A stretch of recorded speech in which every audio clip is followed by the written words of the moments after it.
وہ مجھے ہر روز رات کو نیند کی گولیاں دے کر سلا دیا کرتا تھا۔ ایک رات شاید مجھ پر ان گولیوں کا اثر نہیں ہوا اور میری آنکھ کھل گئی۔ میں نے جو کچھ دیکھا اس سے میری روح لرز کر رہ گئی تھی۔ میرے قدموں تلے سے زمین نکل گئی اور غرور بھرے وہ الفاظ مجھ پر ہنسنے لگے جن کو میں نے سینہ ٹھوک کر کہا تھا۔ میرا نام نجمہ ہے۔ میرا تعلق ایک تبلیغی گھرانے سے تھا۔ میرے ماں باپ اور ہم سب دیندار تھے۔ سارا خاندان ہماری مثالیں دیا کرتا تھا۔ میرا ایک ہی بھائی تھا۔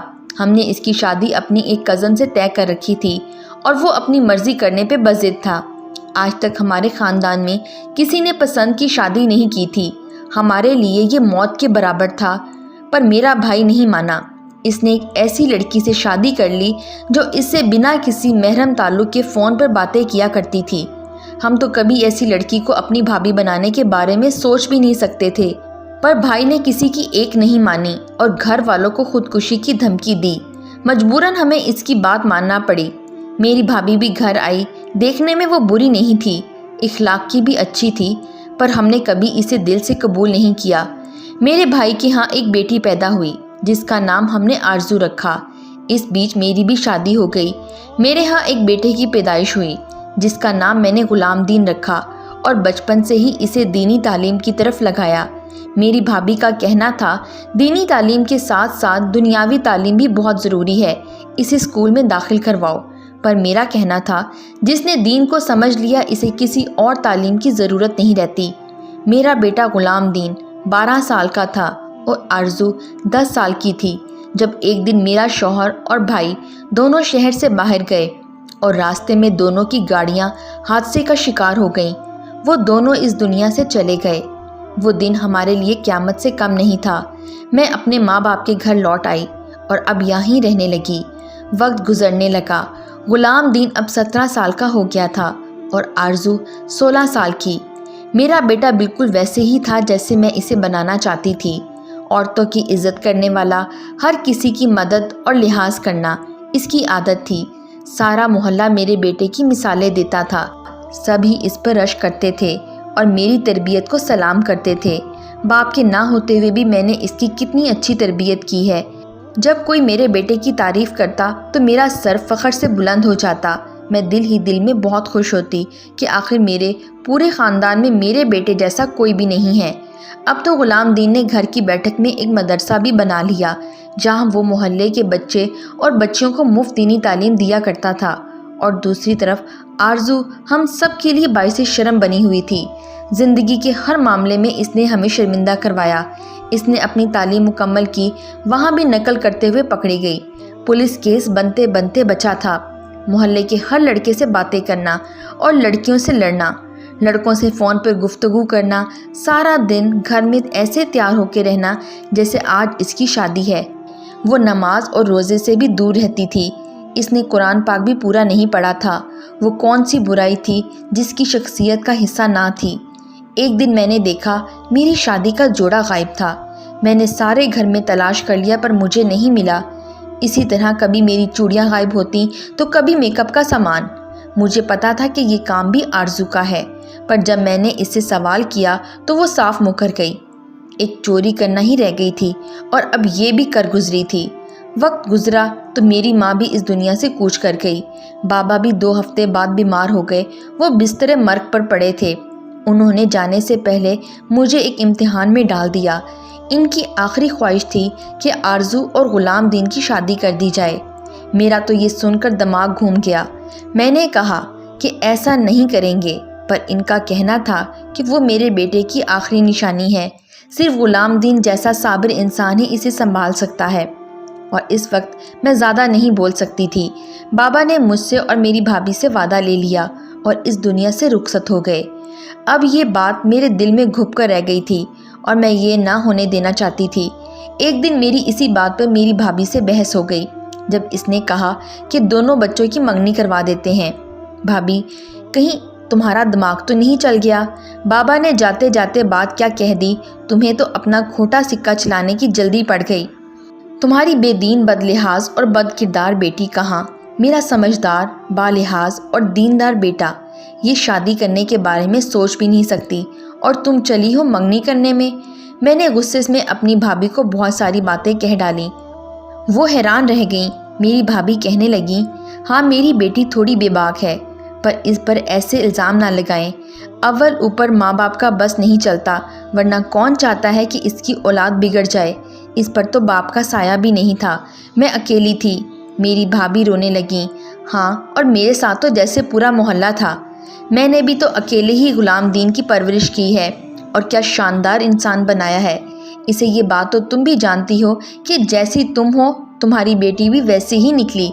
تم نے بھی تو میرے بھائی کو ایسے ہی پھنسایا تھا، اور پھر میرا بیٹا تو کیا، تمہاری بیٹی سے تو کوئی 2 دفعہ طلاق یافتہ یا کوئی رنڈوا مرد بھی شادی نہیں کرے گا۔ میری بھابھی کا دل بیٹھ سا گیا۔ وہ بس اتنا ہی بول پائیں کہ اتنے اونچے بول نہیں بولو، قسمت کسی کی غلام نہیں ہوتی۔ میں نے غصے میں آ کر ان دونوں ماں بیٹی کو اپنے گھر سے نکال دیا۔ ویسے بھی یہ میرے باپ کا گھر تھا، پر ان دونوں کا کوئی حق نہیں تھا۔ 2 سال گزر گئے۔ غلام دین اب 20 سال کا ہو گیا تھا۔ میری بھابھی اور آرزو کہاں گئے مجھے ان کی خبر نہیں تھی، اور نہ ہی فکر تھی۔ میرے بیٹے کے لیے اب رشتے آنے لگے تھے، پر میری بہو بھی مجھے ویسی ہی چاہیے تھی جیسے میرا بیٹا تھا، اور مجھے ابھی ایسی لڑکی نہیں ملی تھی۔ جب میں غلام دین سے بات کرتی تو وہ شادی سے صاف انکار کر دیتا۔ وہ بہت شرمیلا تھا، بھلا اپنے منہ سے شادی کی بات کیسے کرتا۔ میں نے اس کی تربیت ہی ایسی کی تھی، اور لڑکی بھی تو مجھے نہیں مل رہی تھی۔ آخر میرے بیٹے جیسی کوئی تھی بھی تو نہیں۔ کچھ ماہ ہو گئے تھے، مجھے بہت نیند آنے لگی تھی۔ میں کب سو جاتی اور کب جاگتی مجھے ہوش نہیں رہتا تھا۔ میری صبح کی نماز بھی رہ جاتی، مگر دن میں جب آنکھ کھلتی تو تکیے کے نیچے ڈھیروں پیسے پڑے ہوتے۔ میں مسکرا دیتی کہ میرے بیٹے کا میرا اتنا خیال ہے۔ بہرحال میں اپنی بڑھتی ہوئی نیند کی وجہ سے بہت پریشان تھی۔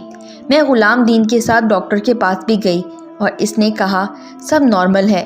میں حیران تھی میرے ساتھ ایسا کیوں ہو رہا ہے۔ میری نیند تو بہت کچی تھی، بے ہوشی والی نیند کیوں آتی تھی۔ وہ مجھے روز رات کو نیند کی گولیاں دے کر سلایا کرتا تھا، اور آج جب میں نے بیٹھک میں جھانکا تو میرا غلام دین بالکل کسی لڑکی کی طرح سجا ہوا تھا۔ اس نے میرا سرخ جوڑا پہن رکھا تھا، ہاتھوں میں چوڑیاں اور میک اپ سے لٹھرا چہرہ، میوزک لگائے تالیاں بجاتے ہوئے وہ ناچ رہا تھا۔ یہی اس کا اصل روپ تھا۔ وہ مجھے بے ہوش کر کے ہر رات یہی کام کرتا تھا، اور گھر سے باہر سڑکوں پر ہجڑا بن کر لوگوں سے پیسے مانگتا تھا۔ یہی دولت وہ میرے تکیے کے نیچے رکھ دیتا۔ میں سمجھتی کہ میرا بیٹا رات بھر جا کر عبادت کرتا ہے، اور وہ یہ کام کئی ماہ سے کر رہا تھا۔ اب وہ مجھ سے کہتا بھی تو کیا کہتا، مجھ سے نظریں ملانے کے قابل نہیں رہا تھا۔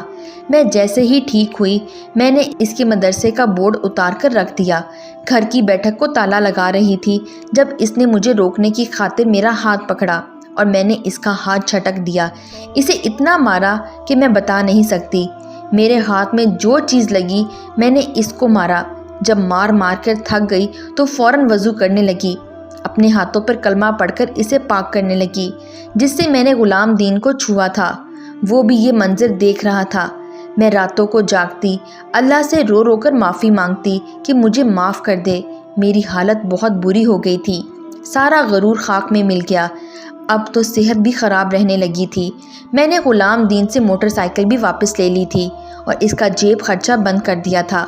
وہ بہت بے چین رہنے لگا تھا، گھر کا کوئی کام نہیں کرتا تھا۔ مجھے خود ہی سودا سلف لینے جانا پڑتا تھا۔ ایک دن میں ایک دکان سے گھر کا سامان لے رہی تھی کہ گرمی کی شدت سے بے ہوش ہو گئی۔ مجھے یاد ہے ایک عورت میری طرف بڑھی تھی۔ میری آنکھ کھلی تو میں کسی کے گھر میں تھی۔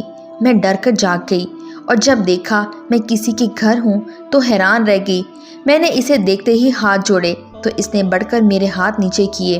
یہ کیا کر رہی ہیں آپ؟ ایسا نہ کریں۔ وہ میری بھابھی تھی۔ اس نے مجھے بے ہوش ہوتے ہوئے دیکھ لیا تھا اور مجھے اپنے گھر لے آئی تھی۔ میں اس کے ہاتھ تھام کر رونے لگی تو وہ بھی میری حالت پر حیران ہو گئی۔ میں نے اسے سب بتا دیا۔ اس نے مجھے چپ کروایا۔ میں نے پوچھا کہ آرزو کہاں ہے بھابھی؟ بھابھی نے بتایا کہ اس کی شادی ہو گئی ہے اسکول کے پرنسپل سے، اور وہ وہاں بہت خوش ہے۔ یہ گھر بھی ان کو ان کے داماد نے لے کر دیا ہے۔ ان کے سارے اخراجات وہی اٹھاتا ہے۔ آرزو 2 بیٹیوں کی ماں ہے، وہ بہت خوش ہے۔ میں نے تم دونوں کے ساتھ بہت ظلم کیا، تبھی مجھے یہ سزا ملی۔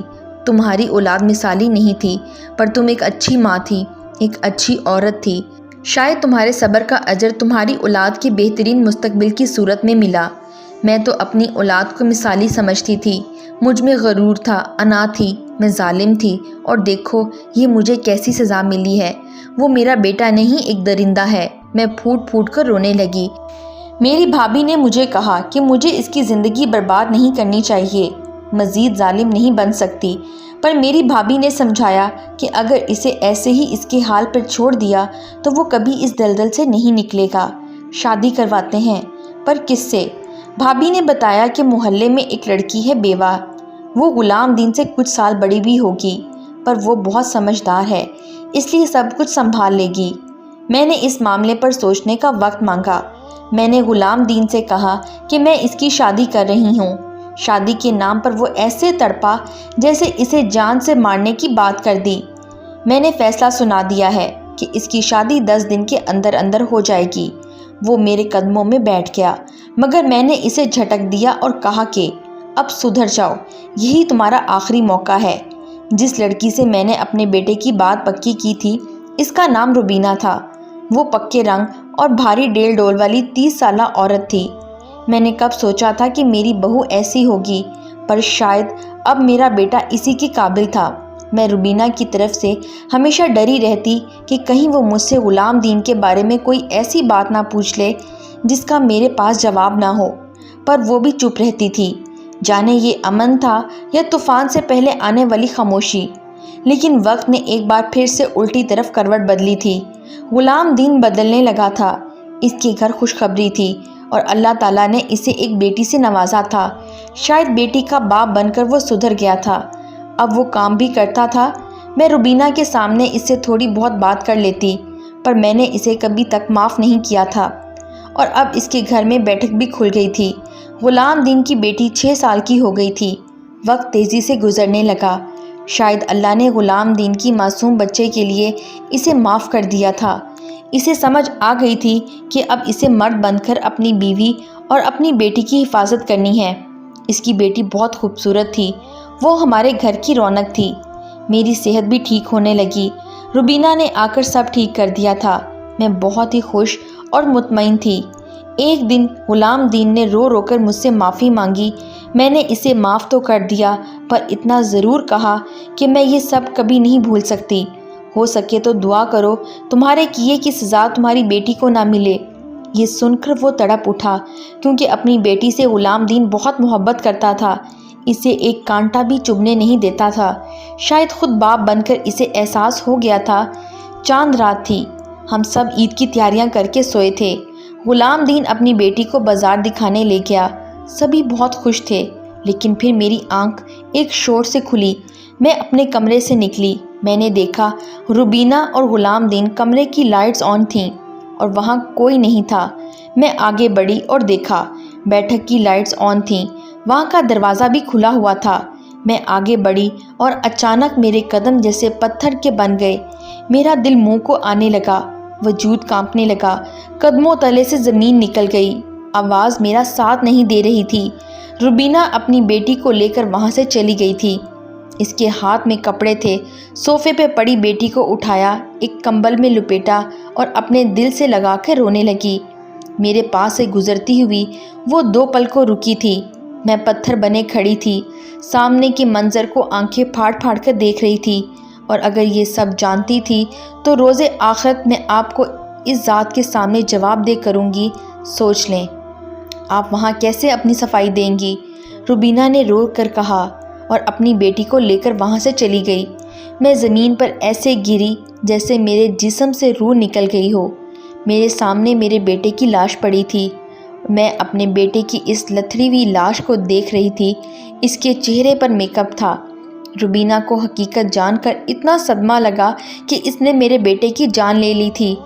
وہ ایک بیوی تھی، اگر اس میں ایک ماں کا دل ہوتا تو شاید وہ اسے معاف کر دیتی۔ بے شک وہ ہجڑا بن جاتا تھا، مگر تھا تو میرا بیٹا ہی۔ کیا تھا اگر روبینہ میرے بیٹے سے طلاق لے لیتی، مگر اس نے میرے بیٹے کو اتنا اشتعال دلایا کہ اس نے اپنی جان ہی لے لی۔ میں نے وہ گھر بیچ دیا اور ایک فلاحی سینٹر میں چلی گئی۔